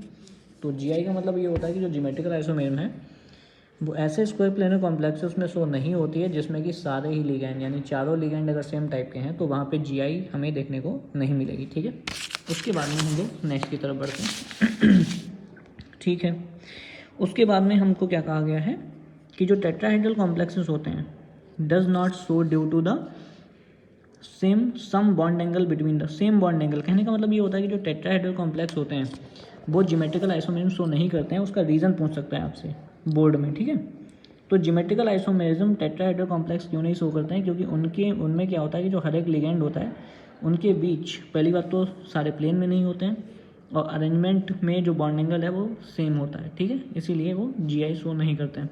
बॉन्ड एंगल सेम होने से कोई भी चेंज नहीं होता है, इसीलिए tetrahedral complexes geometrical isomerism show नहीं कर पाते हैं, ठीक है। उसके बाद बात करेंगे हम लोग यहाँ पे, उसके बाद बात करेंगे जो स्क्वायर प्लेनर कॉम्प्लेक्सेस हैं। स्क्वायर प्लेनर कॉम्प्लेक्सेस में दूसरी हम लोग हेडिंग देखेंगे जरा यहाँ पे। तो इसको हम लोग जब देखते हैं स्क्वायर प्लेनर कॉम्प्लेक्सेस में लिगेंड्स का ओरिएंटेशन चेंज करने पर एंगल चेंज हो जाता है, इसीलिए GI शो होती है, ठीक है। मतलब क्या होता है कि जो हम लोग जो स्क्वायर प्लेनर कॉम्प्लेक्स होते हैं उसमें हम लोग अगर स्पेस में अरेंजमेंट इधर उधर कर देते हैं, मतलब लिगेंड की इस पोजीशन बदल देते हैं, तो उससे बॉन्ड एंगल जो है थोड़ा बहुत चेंज हो जाता है। इसीलिए क्या होता है इसमें ज्योमेट्रिकल आइसोमेरिज्म शो होती है। तो इसमें यहाँ पे मैंने की पॉइंट लिखा है कि अगर लिगेंड्स 90 डिग्री पे लगे होते हैं सेम, तो उसको सिस बोलते हैं। अगर लिगेंड्स 180 डिग्री पे लगे होते हैं तो उसको हम लोग ट्रांस बोलते हैं। तो ज्योमेट्रिकल आइसोमर्स को हम लोग क्या बोलते हैं, सिस ट्रांस आइसोमर्स, ठीक है। ओके, कौन से square planar complex GI show नहीं करेंगे, जिसमें सारे ही लिगेंड्स सेम होते हैं, या फिर हम ऐसा कह सकते हैं कि जिसमें 3 लिगेंड सेम हो एक डिफरेंट हो, तो वो भी GI शो नहीं करेगा, ठीक है। उसके बाद बात करते हैं कि जिसमें MA4 यानी कि सारे ही लिगेंड अगर सेम है तो लिगेंड सेम होने की वजह से GI शो नहीं होगी। ये मैंने सब शॉर्ट पॉइंट में लिखा हुआ है। इसमें यहाँ पे देखना क्या लिखा हुआ है, at least 2 group must be different, ठीक है। जैसे MA3B ये डू नॉट शो GI, इसका मतलब क्या है, जैसे मान लो कि हमारे पास PT है, ठीक है, PTH2O थ्राइज, ठीक है, और एक Cl है। तो अगर मैं इस कॉम्प्लेक्स की बात करूं तो ये कॉम्प्लेक्स क्या ज्योमेट्रिकल आइसोमेर शो करेगा? नहीं करेगा। क्यों नहीं करेगा? क्योंकि भाई इसमें अगर आप लिगेंड का अरेंजमेंट चेंज करोगे तो उसमें डिफरेंस नहीं आएगा, ठीक है। तो डिफरेंस ना होने की वजह से आइसोमर नहीं बोला जाएगा। ओके, उसके बाद में ये जो Ma2B2 या Ma2BC या MABCD टाइप होंगे कोई भी कॉम्प्लेक्स, तो वो सभी क्या करेंगे? ज्योमेट्रिकल आइसोमेरिज्म शो करेंगे, ठीक है। उसके बाद में अब यहाँ पे आपको कुछ भी नहीं देखना है, इसको हमने एक्चुअली कुछ ट्रिकी तौर पे बनाया हुआ है, लेकिन अब एग्ज़ाम क्योंकि बहुत ज़्यादा पास आ गए तो हमको सिर्फ टू द पॉइंट बात करनी है, ठीक है। उसके बाद चलते हैं स्क्वायर प्लेन कॉम्प्लेक्स में। तो हम लोगों ने क्या कर लिया कि जो ज्योमेट्रिकल आइसोमेर है उसको डिस्कस कर लिया। अब हम लोग क्या करेंगे, जो ऑक्टाहेड्रल कॉम्प्लेक्स है उसमें ज्योमेट्रिकल आइसोमेर देखेंगे, ठीक है। तो जो ऑक्टाहेड्रल कॉम्प्लेक्स होते हैं उसमें क्या होता है? 6 लिगेंड होते हैं, यानी सेंट्रल मेटल एटम 6 लिगेंड से जुड़ा होगा। तो अगर ऐसा कुछ केस है कि जिसमें 6 लिगेंड एक जैसे हैं या 5 लिगेंड एक जैसे हैं, एक अलग है, तो फिर उसमें ज्योमेट्रिकल आइसोमेर शो नहीं होती है, ठीक है। तो इस तरीके से आपको याद रखना है कि कब ज्योमेट्रिकल आइसोमेर शो होगी और कब ज्योमेट्रिकल आइसोमेर शो नहीं होगी, ठीक है। तो आपको याद रखना है। ओके, तो मैं ये कह रहा था कि आप लोगों को जो ना Ma4 जैसे जो ऑक्टाहेड्रल कॉम्प्लेक्स होते हैं उसमें क्या होता है? 6 लिगेंड होते हैं, और अगर ये 6 लिगेंड एक जैसे होंगे या फिर 5 लिगेंड एक जैसे होंगे, एक डिफरेंट होगा, तो फिर इन ऑक्टाहेड्रल कॉम्प्लेक्सेस में ज्योमेट्रिकल आइसोमेर शो नहीं होगी, ठीक है। क्योंकि जब सारे ही लिगेंड एक जैसे लगे होंगे तो फिर उसमें अगर चेंज करोगे तो उसमें कोई भी चेंजेस नहीं होंगे, तो इसका मतलब उसमें ज्योमेट्रिकल आइसोमेर शो नहीं हो पाएगी, ठीक है। उसके बाद में जो हमारा एक ऐसा लिगेंड है, मान लो एक कोऑर्डिनेशन कॉम्प्लेक्स ऐसा है कि Ma4B2, तो उसमें भाई ज्योमेट्रिकल आइसोमेर शो हो पाएगी, ठीक है। उसके बाद में अगर मान लो कि Ma4BC टाइप का है तो उसमें भी ज्योमेट्रिकल आइसोमेर शो हो पाएगी। उसके बाद में Ma3B3 टाइप का, तो उसमें भी ज्योमेट्रिकल आइसोमेर शो होगी, ठीक है। तो इस तरीके से अब हम आपको बताने जा रहे हैं कि भाई ज्योमेट्रिकल आइसोमेर ये सब है क्या, ठीक है। तो हम लोग अब एग्जांपल ले रहे हैं यहाँ पे, जैसे ऑक्टाहेड्रल कॉम्प्लेक्स का CONH3 6, ठीक है। हमने क्या लिया? 6 लिगेंड एक जैसे लगा लिया और +3, ठीक है। हमें इसमें ज्योमेट्रिकल शो करनी है। सबसे पहले हम क्या करेंगे, इसका स्ट्रक्चर बनाएंगे ऑक्टाहेड्रल का। तो ऑक्टाहेड्रल का जो स्ट्रक्चर है वो कुछ ऐसा बनेगा जैसा हम लोग बनाते हैं, ठीक है। तो हमने ये देखा कि यार इनका स्ट्रक्चर जो है हम लोग ऐसा बनाते हैं, ऑक्टाहेड्रल में ऐसा बनेगा, ठीक है, ऐसा बनेगा। अब अगर हम इस लिगेंड को यहाँ ले आएँ, इसको यहाँ ले आएँ, इसको यहाँ ले आएँ, तो ये सब करने से इसमें कोई भी चेंजेस नहीं आ रहे हैं। इसका मतलब इसमें अगर हम स्पेस का अरेंजमेंट बदल रहे हैं लिगेंड का, तो भी इसमें हमें ज्योमेट्रिकल आइसोमेरिज्म यानी सिस ट्रांस देखने को नहीं मिलेगा, ठीक है। यानी इसमें हम सिस ट्रांस नहीं बता सकते हैं। अब सिस ट्रांस बता किस में सकते हैं? ऐसा कोई कॉम्प्लेक्स है जिसमें कम से कम 2 लिगेंड अलग लगे हुए हैं, जैसे कि NH3 4 लगे हुए हैं, ठीक है, और H2O 2 लगे हुए हैं, ठीक है, और यहाँ पे +3 चार्ज है ऊपर। तो हम इसमें ज्योमेट्रिकल आइसोमेर दिखा सकते हैं। कैसे दिखाएंगे? सबसे पहले तो हम क्या करेंगे कि इसमें जो कॉम्प्लेक्स है उसका स्ट्रक्चर बना लेंगे, ठीक है। 6 लिगेंड लगाने, तो 6 लिगेंड हमको लगा लेने हैं, ठीक है।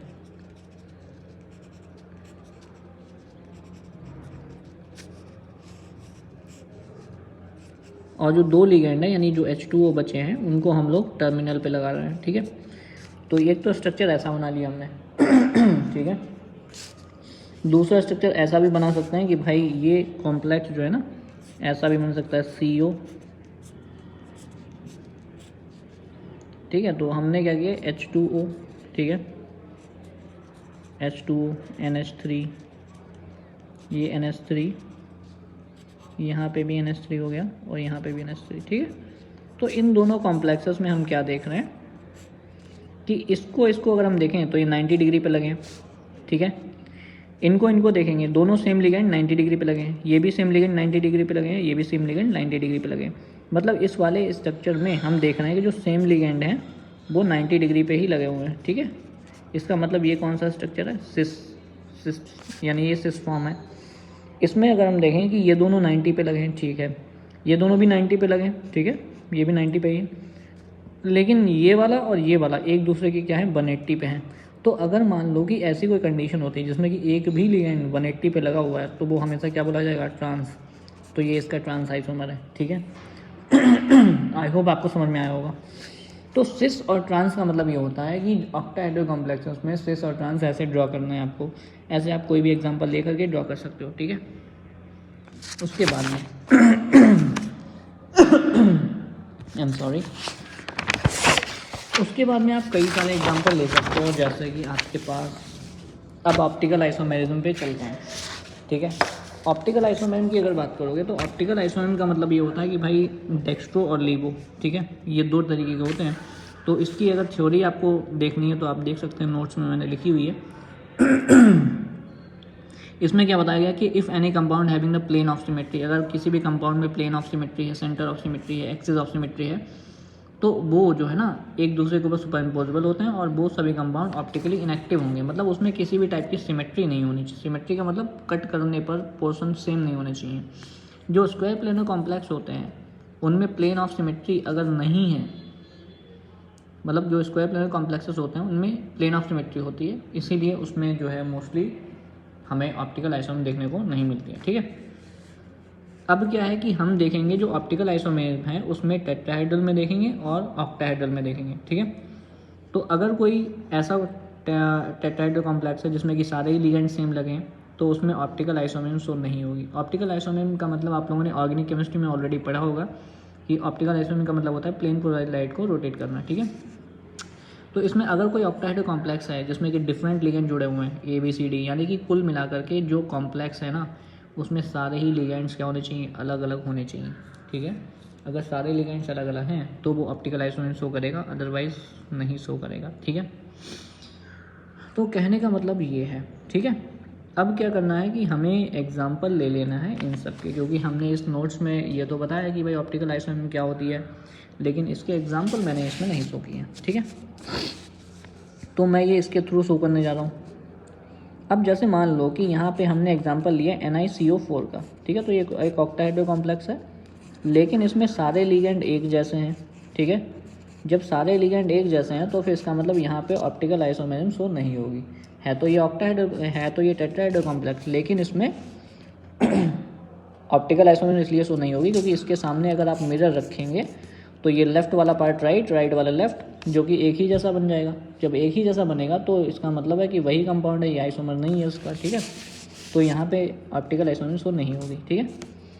उसके बाद बात करते हैं कि अगर कोई ऐसा कॉम्प्लेक्स है, एग्जाम्पल के तौर पर लेना है, सिर्फ H2O है, यहाँ पे CN लगा है, यहाँ पे Cl लगा है और यहाँ पे आपके पास Br लगा है, एग्जाम्पल है सिर्फ, ठीक है।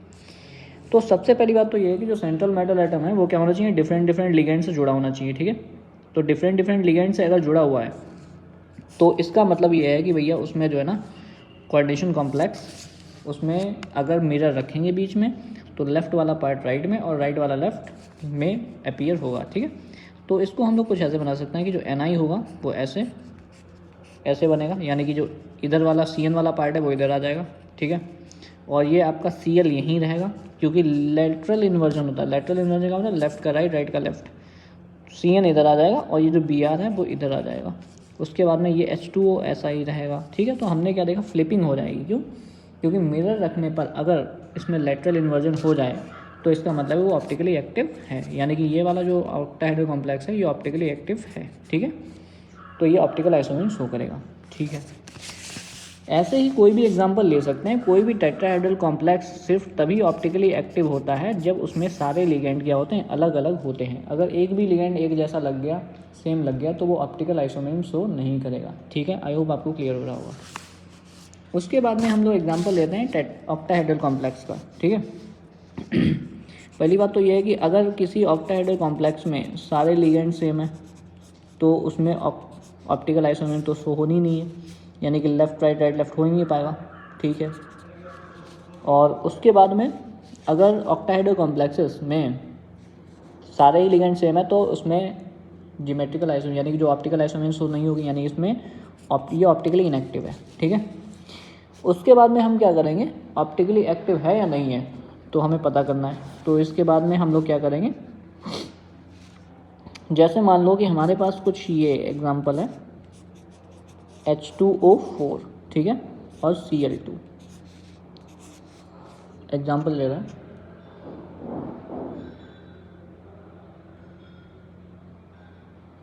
तो इसको अगर हम ऐसे ड्रॉ करते हैं, इसका अगर हम ट्रांस आइसोमर ड्रॉ करते हैं तो ऐसा बनेगा ट्रांस वाला, ठीक है। तो इसका ट्रांस आइसोमर अगर हम देखते हैं तो यहाँ पे Cl लगा देंगे और ये H2O बना देंगे, ठीक है, H2O। तो अगर हम इनके बीच में मिरर रख दें तो ये वाला पार्ट इधर, ये वाला इधर, और जो कि सेम बन जाएगा, और सेम बन जाएगा इसका मतलब ये आइसोमरिज्म शो नहीं करेगा। यानी कुल मिला के हम ये कह सकते हैं कि इसका जो ट्रांस आइसोमर है वो ऑप्टिकली इनएक्टिव है। अब हम बात करेंगे सिस आइसोमर की बात, कि इसका अगर हम सिस बनाएं तो सिस बनाने के लिए क्या करना पड़ेगा, एक 90 डिग्री में लगाने पड़ेंगे सारे, ठीक है। तो हम क्या करेंगे, H2O लगा लिया, ठीक है, H2O लगा लिया, H2O लगा लिया, ये भी H2O लगा लिया, और यहाँ Cl लगा लिया, यहाँ Cl लगा लिया, ये हमारा क्या बन गया, सिस आइसोमर, ठीक है। तो अगर हम इस सिस आइसोमर के बीच में रखते हैं मिरर इमेज, मतलब मिरर रखते हैं, तो ये वाला जो H2O है वो इधर नज़र आएगा और ये वाले जो Cl हैं वो उधर चले जाएंगे। इसका मतलब क्या है, ये एक दूसरे के क्या है, मिरर इमेज हैं। तो मिरर इमेज बनेंगे तो इसका मतलब ये क्या है, ऑप्टिकली एक्टिव है। यानी कुल मिला के हम ये कह सकते हैं कि जो इसका सिस आइसोमर है वो ऑप्टिकल आइसोमेरिज्म शो करेगा, जबकि ट्रांस आइसोमर जो है ऑप्टिकल आइसोमेरिज्म शो नहीं करेगा, ठीक है। ऐसे ही आपके पास मान लो कि एक और ऑक्टाहेड्रल कॉम्प्लेक्स दिया गया है Fe2Cl2, ठीक है। तो हमको क्या करना है कि इसमें ऑप्टिकल आइसोमेरिज्म दिखानी है। तो ऑप्टिकल आइसोमेरिज्म दिखाने के लिए हम क्या करेंगे, सबसे पहले तो इनके आइसोमर बना लेंगे। तो हमने क्या करना है कि जो En होता है वो बाइडेंटेट होता है। तो बाइडेंटेट है तो हमने मान लिया पहले ऐसे लगा लिया इसको, ठीक है, और ये Cl ऐसे लगा लिए, ठीक है। और दूसरा स्ट्रक्चर इसका ऐसे बन सकता है कि भाई हम इसमें क्या करें कि जो Fe है, Fe में ये En ऐसे लगाया है और ये Cl लगाया है, ठीक है। तो ये वाला जो आइसोमर है इसको हम लोग बोलते हैं ट्रांस आइसोमर, ठीक है, क्योंकि एक जैसे लिगेंड अलग अलग लगे हैं, ये भी देखो, जबकि इसमें एक जैसे लिगेंड एक तरफ लगे हैं, तो ये हमारा है सिस आइसोमर। तो अगर हम यहाँ पे मिरर रख दें तो ये वाला पार्ट इधर और ये वाला इधर, जो कि क्या होगा, सेम होगा। इसका मतलब ये क्या है हमारा, ये ऑप्टिकली आइसोमर शो नहीं करेगा, ऑप्टिकली इनएक्टिव है, यानी कि ये ऑप्टिकल आइसोमर शो नहीं करेगा। जबकि इसकी अगर बात करोगे तो इसके बीच में अगर हम मिरर रखते हैं, ठीक है, तो ये वाले जो दोनों हैं ये इधर आ जाएंगे और ये दोनों जो हैं उधर आ जाएंगे। इसका मतलब ये ऑप्टिकली एक्टिव है, ये ऑप्टिकल आइसोमेरिज्म शो करेगा, ठीक है। तो आई होप आपको ये दो एग्जांपल के थ्रू समझ में आया होगा। तो ऑक्टाहेड्रल कॉम्प्लेक्सेस में आपको क्या करना है, सिस ट्रांस ड्रॉ कर लेने, और सिस ट्रांस ड्रॉ करने के बाद आपको मिरर रख के देखना है। अगर मिरर इमेज बन रहा है तो फिर तो वो ऑप्टिकली एक्टिव होगा, अदरवाइज ऑप्टिकली एक्टिव नहीं होगा, ठीक है। तो इसमें आपका जो है जो आइसोमेरिज्म है ना वो पूरी तरीके से कंप्लीट हो गई है, ठीक है। जैसे एग्जांपल के तौर पे मैं आपको कई सारे क्वेश्चंस दिखा सकता हूँ। जैसे एग्जांपल है हमारे पास, एग्जांपल है जैसे कुल मिला करके यहाँ पे एग्जांपल्स आपको वैसे मिल जाएंगे, आपके जो सैम्पल पेपर है उसमें भी मिल जाएंगे। और उसके बाद में आती है स्ट्रक्चरल आइसोमेरिज्म, हम लोग पढ़ चुके हैं। अब आती है बैलेंस बॉन्ड थ्योरी। ये बैलेंस बॉन्ड थ्योरी बहुत ही इंपॉर्टेंट टॉपिक है बोर्ड एग्जाम के लिए, ठीक है। अब पहली बात ये है कि जो बैलेंस बॉन्ड थ्योरी है इसका काम क्या है, ये हमें क्या बताती है।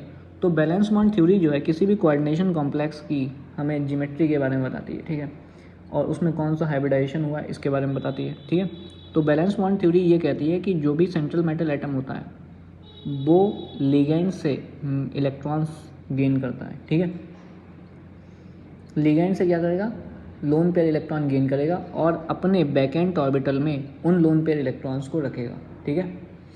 तो कुल मिला के सीधा सा पॉइंट ये है कि जो सेंट्रल मेटल एटम होता है उसका काम ये होता है कि भाई जो लिगेंड हैं उनको बैकेंड ऑर्बिटल अवेलेबल कराना, ठीक है।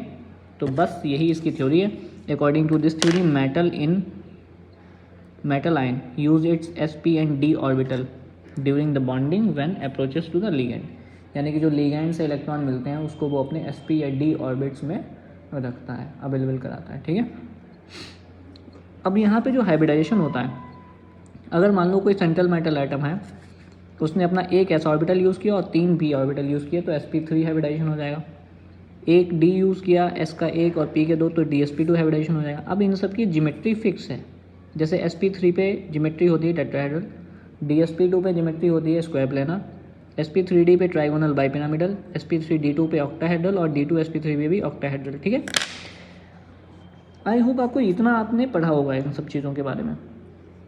उसके बाद में क्या है कि इस थ्योरी से हमें ये देखने को मिलता है किसी भी कंपाउंड का मैग्नेटिक बिहेवियर। ठीक है, so this theory predict the magnetic behaviour of the compound when inner shell d orbital used, it is called.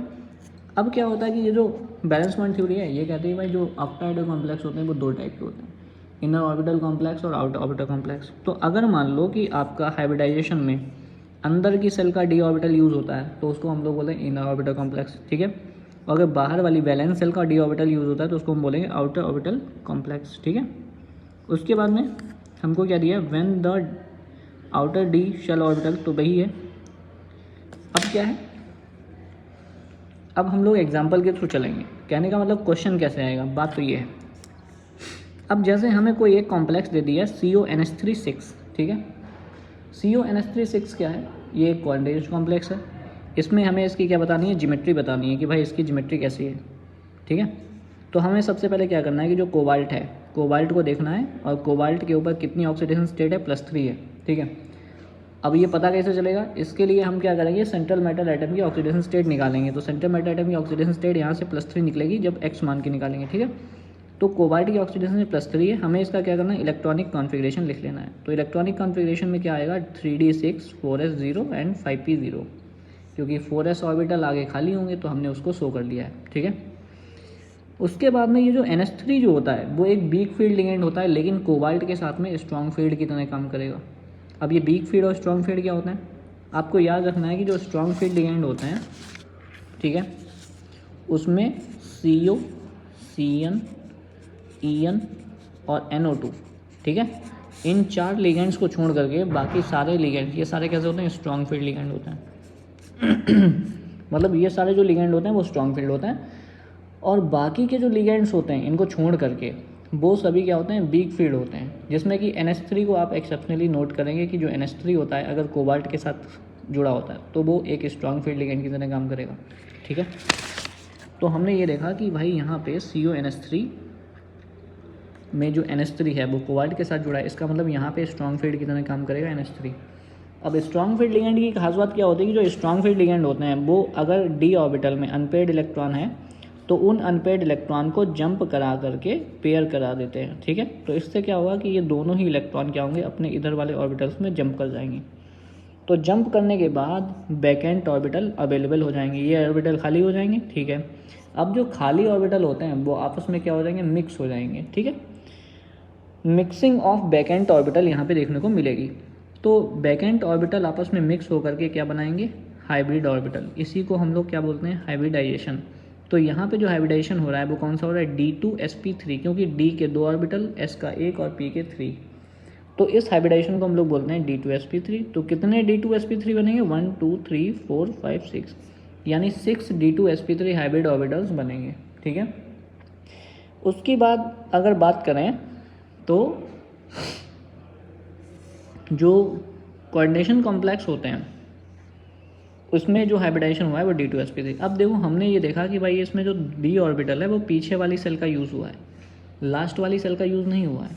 तो लास्ट वाली सेल जो होती है वो कौन सी है, इसमें 4 है, जबकि पीछे वाली सेल जो है वो कौन सी है, 3 है। तो 3D ऑर्बिटल यूज़ हुआ है इसमें। इसीलिए जब भी ऐसा कोई कोऑर्डिनेशन कॉम्प्लेक्स होता है जिसमें कि लास्ट वाली सेल से पहले वाला D ऑर्बिटल यूज़ होता है तो उसको हम लोग बोलते हैं इनर ऑर्बिटल कॉम्प्लेक्स। तो ये कैसा एक कॉम्प्लेक्स है, इनर ऑर्बिटल कॉम्प्लेक्स है।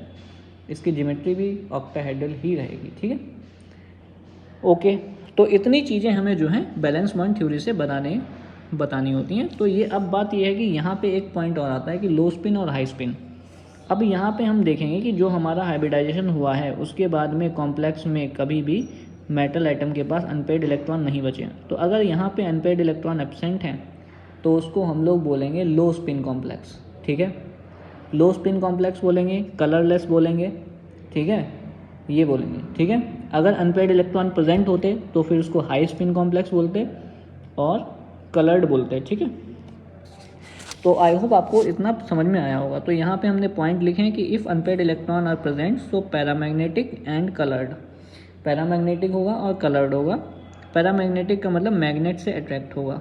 उसके बाद में अगर अनपेड इलेक्ट्रॉन एब्सेंट हैं तो फिर कंपाउंड जो है डायामैग्नेटिक और कलरलेस होता है। ठीक है, आई होप आपको ये समझ में आ गया होगा। ठीक है, उसके बाद में अगर बात करोगे यहाँ पे बैलेंस बॉन्ड थ्योरी की, तो बैलेंस बॉन्ड थ्योरी की कुछ लिमिटेशंस भी हैं। लिमिटेशन ये है कि if it does not give, पहली बात तो ये है कि ये क्वालिटेटिव, कोई भी क्वांटिटेटिव डेटा नहीं देता है मैग्नेटिज्म का। ये तो बताता है कि भाई पैरामैग्नेटिक है, डायमैग्नेटिक है, लेकिन कितना ज़्यादा मैग्नेटिक है कितना ज़्यादा नहीं है ये नहीं बताएगा। ठीक है, उसके बाद में कंपाउंड का कलर क्या होगा, ये तो बताएगा कि कलर होगा या कलरलेस होगा, लेकिन कलर कौन सा होगा ये नहीं पता चलेगा।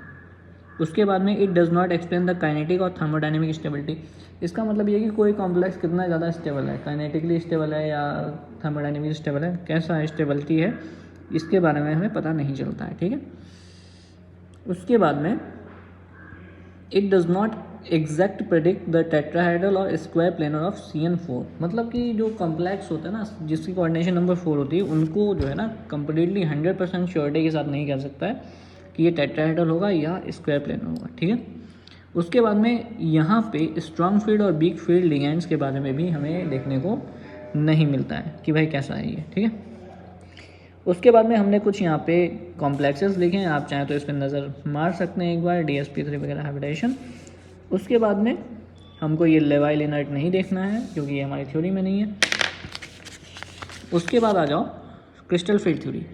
देखो क्रिस्टल फील्ड थ्योरी क्या कहती है कि कोई भी जो सेंट्रल मेटल आइटम होता है, ठीक है, जैसे हमने कह दिया आयरन है हमारे पास, तो आयरन 26 होता है एटॉमिक नंबर, इसका जो d ऑर्बिटल होता है उसमें 6 इलेक्ट्रॉन होते हैं और 4s में 2 इलेक्ट्रॉन होते हैं। ठीक है, तो जब ये अपने खाली घूम रहा होता है बिल्कुल एकदम नल्ला खाली फ्री, तो इसके जो d ऑर्बिटल के इलेक्ट्रॉन होते हैं ना ऐसे ही नॉर्मली भरे होते हैं। ठीक है, नॉर्मली ऐसे रहेंगे। ठीक है, तो इस समय जो इनकी एनर्जी होती है ना वो ऑलमोस्ट क्या होती है, बराबर होती है, यानी इन सभी d ऑर्बिटल की एनर्जी क्या होगी, बराबर होगी। ठीक है, लेकिन जैसे ही कोई लिगेंड, मान लो कि H2O है, ठीक है, जैसे ही लिगेंड इससे कोई अप्रोच करने आएगा, ठीक है, जैसे ही कोई लिगेंड सेंट्रल मेटल एटम को अप्रोच करने आते हैं तो उसके d ऑर्बिटल और लिगेंड के बीच में रिपल्जन होने लगता है। यानी कि जो d ऑर्बिटल होंगे तो d ऑर्बिटल और लिगेंड के बीच में रिपल्जन होने लगता है। इस रिपल्जन से क्या होता है कि इसके d ऑर्बिटल की एनर्जी जो है ना वो इक्वल नहीं रह पाती है। ठीक है, यानी d ऑर्बिटल की एनर्जी जो होती है वो चेंज होने लगती है, किसी ऑर्बिटल की ज़्यादा हो जाएगी, किसी ऑर्बिटल की कम हो जाएगी। इससे जो d ऑर्बिटल होता है वो ब्रेक डाउन हो जाता है 2 सेट्स में। इसको ही हम लोग बोलते हैं क्रिस्टल फील्ड स्प्लिटिंग। ठीक है, तो क्रिस्टल फील्ड स्प्लिटिंग का मतलब ये होता है कि जब किसी सेंट्रल मेटल एटम का अप्रोच लिगेंड से होता है तो लिगेंड के आने पर मेटल के जो d ऑर्बिटल होते हैं, जो मेटल का d ऑर्बिटल है उनमें एनर्जी डिफरेंस आता है। इससे कुछ की एनर्जी बढ़ जाएगी, कुछ की एनर्जी कम हो जाएगी। इसको ही हम लोग बोलते हैं क्रिस्टल फील्ड स्प्लिटिंग। अब यहाँ पे जैसे 2 सेट बनते हैं, एक तो 2 बॉक्स का सेट और एक 3 बॉक्स का सेट। ठीक है, तो 2 बॉक्स के सेट को हम लोग बोलते हैं EG और 3 बॉक्स के सेट को बोलते हैं T2G। ठीक है, इतना आपको समझ में आया होगा। अब हम सबसे पहले पढ़ते हैं crystal field splitting in octahedral complex.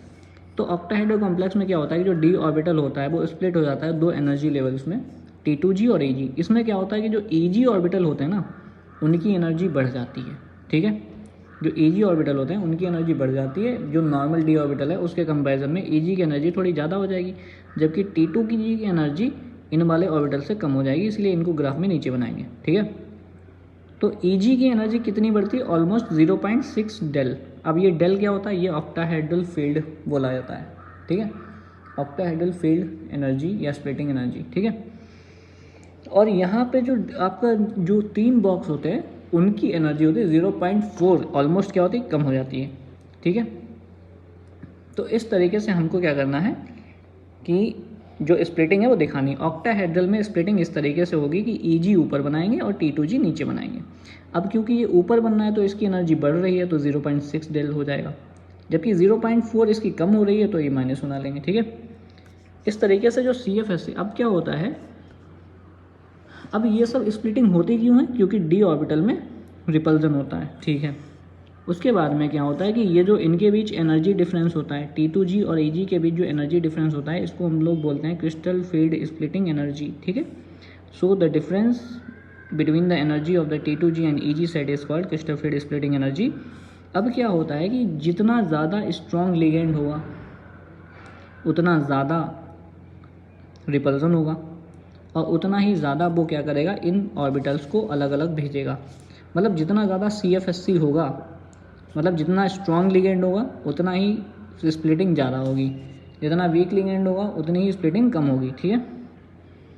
तो ligand which cause less splitting called weak field ligand. तो वीक फील्ड लिगेंड और स्ट्रॉन्ग फील्ड लिगेंड किसके बेसिस पे बोला गया है, उनकी स्प्लिटिंग पावर के बेस पे, ठीक है। तो अगर मान लो कोई लिगेंड है वो बिल्कुल बहुत ज़्यादा गैप कर दे रहा है इन दोनों के एनर्जी लेवल के बीच, तो वो स्ट्रॉन्ग लिगेंड बोल दिया गया, और जो कम एनर्जी गैप कर रहा है उसको हम लोगों ने वीक फील्ड लिगेंड बोल दिया, ठीक है। तो आई होप आपको ये समझ में आया होगा। उसके बाद में आपने अगर ऑक्टाहेड्रल फील्ड में स्प्लिटिंग पढ़ी है तो फिर आप टेट्राहेड्रल फील्ड की स्प्लिटिंग जो है अपोजिट कर देना, ठीक है।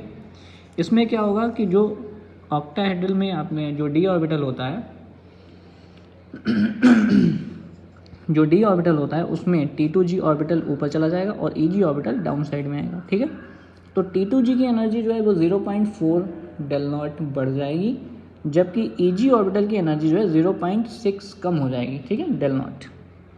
अब हमको क्या करना है, if the more strong field ligand present so more splitting. कहने का मतलब ये है कि जितना स्ट्रॉन्ग लिगेंड होगा, मतलब जितनी स्ट्रॉन्ग लिगेंड, मतलब लिगेंड की पावर, स्प्लिटिंग पावर जितनी ज़्यादा होगी, CFSC की वैल्यू उतनी ज़्यादा आएगी, ठीक है। तो हमें एक ये की पॉइंट यहाँ पे नोट करना है कि यहाँ पे if del naught is greater than P मतलब होता है पेयरिंग एनर्जी, ठीक है। तो अगर जो स्ट्रॉन्ग फील्ड लिगेंड होते हैं उनके लिए जो क्रिस्टल फील्ड स्प्लिटिंग की एनर्जी होती है, मतलब जो क्रिस्टल फील्ड स्प्लिटिंग होती है ना, वो ज़्यादा होती है पेयरिंग एनर्जी से। तो इसमें क्या होता है कि जो स्ट्रॉन्ग फील्ड लिगेंड होते हैं, स्ट्रॉन्ग फील्ड का मतलब जिनकी क्रिस्टल फील्ड स्प्लिटिंग पावर ज़्यादा हो पेयरिंग एनर्जी से, तो इलेक्ट्रॉन क्या करते हैं, वो मेटल के डी ऑर्बिटल में अगर अनपेयर्ड इलेक्ट्रॉन प्रेजेंट है तो उनको क्या करा देंगे, पेयर करा देंगे, ठीक है।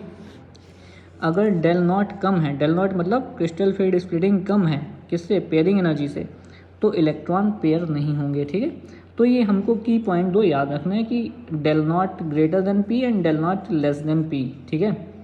उसके बाद में क्रिस्टल फील्ड स्प्लिटिंग की जो है ना थ्योरी है, थ्योरी में क्या बताया गया कि according to crystal field theory anionic ligands exerts greater splitting effect but anionic ligands found at low end of the spectrochemical series. मतलब ऐसा माना गया कि जो एनायनिक लिगेंड्स होते हैं वो उनकी क्रिस्टल फील्ड स्प्लिटिंग पावर बहुत ज़्यादा होती है, मतलब वो ऑर्बिटल को बहुत ज़्यादा स्प्लिट करते हैं, फैलाते हैं, ठीक है। जबकि ऐसा देखा गया है कि जितने भी एनायनिक लिगेंड्स हैं वो सभी हमारी एक सीरीज़ होती है जिसको हम लोग बोलते हैं स्पेक्ट्रोकेमिकल सीरीज़। तो स्पेक्ट्रोकेमिकल सीरीज़ में बिल्कुल पीछे हैं। इसका मतलब वो कैसे हैं, वीक फील्ड लिगेंड है, जबकि इस थ्योरी के अकॉर्डिंग वो कैसे होने चाहिए, स्ट्रॉन्ग फील्ड होने चाहिए, ठीक है। It does not account the covalent character of the bonding in metal ion and ligand. मतलब ये जो है ना मेटल और लिगेंड के बीच कोऑर्डिनेट बॉन्ड होता है, जबकि इस थ्योरी के अकॉर्डिंग इन दोनों के बीच में आयनिक बॉन्ड होना चाहिए इसके अकॉर्डिंग। जबकि कोऑर्डिनेट बॉन्ड कैसा होता है, एक टाइप का कोवेलेंट बॉन्ड होता है, ठीक है। उसके बाद में बात आती है यहाँ पे स्पेक्ट्रोकेमिकल सीरीज। देखो एग्जाम में व्हाट इज स्पेक्ट्रोकेमिकल सीरीज पूछा गया है, ठीक है।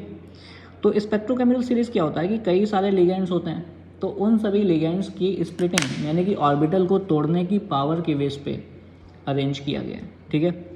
तो उनकी क्रिस्टल फील्ड स्प्लिटिंग पावर के बेस पे जब उनको देखा गया तो जिन लिगेंड्स की क्रिस्टल फील्ड स्प्लिटिंग पावर सबसे कम है वो सबसे नीचे है, और जिनकी सबसे पावर ज़्यादा है तो वो सबसे ऊपर है, ठीक है। तो इसमें जितने भी हेलोजेंस होते हैं जैसे आई हो गया, Br HCN Cl Br S2F हो गया, OH हाइड्रोक्सिडो ऑक्जिलेटो H2O NCS EDT NH3 EN CN CO, सबसे ज़्यादा पावर होती है स्प्लिटिंग की CO, उससे पहले होते हैं NO2, ठीक है। फिर CN आता है, CO CN EN और NH3, ठीक है। तो ये जो शुरुआत के 3-4 लिगेंड्स होते हैं इनकी जो पावर होती है वो बहुत ज़्यादा होती है स्प्लिटिंग की, इसीलिए इनको बोलते हैं स्ट्रॉन्ग फील्ड लिगेंड्स, ठीक है। और स्ट्रॉन्ग फील्ड लिगेंड हमेशा ही इलेक्ट्रॉन को क्या कराते हैं, पेयर कराते हैं, ठीक है। आई होप आपको समझ में आ रहा है। उसके बाद में सारी ही चीज़ें हम लोगों ने ऑलमोस्ट कवर अप कर ली हैं। उसके बाद में हम लोगों के क्वेश्चंस बचे हैं। ये जो टॉपिक है वो आपके इसमें नहीं है, कोई calculation of crystal field splitting. Questions मैं आप लोगों को करा दूंगा एक सेपरेट वीडियो में, 15 से 20 मिनट का एक वीडियो होगा जिसमें हम लोग क्वेश्चंस कर लेंगे। Thank you so much for watching. अगर किसी भी टाइप का कोई डाउट है इस चैप्टर से रिलेटेड तो आप पूछ सकते हैं। अदरवाइज़ जो मैंने यहाँ पे नोट्स दिखाए हैं उन नोट्स को अगर आप पढ़ते हैं तो वो काफ़ी ज़्यादा हेल्पफुल होंगे। Thank you so much for watching.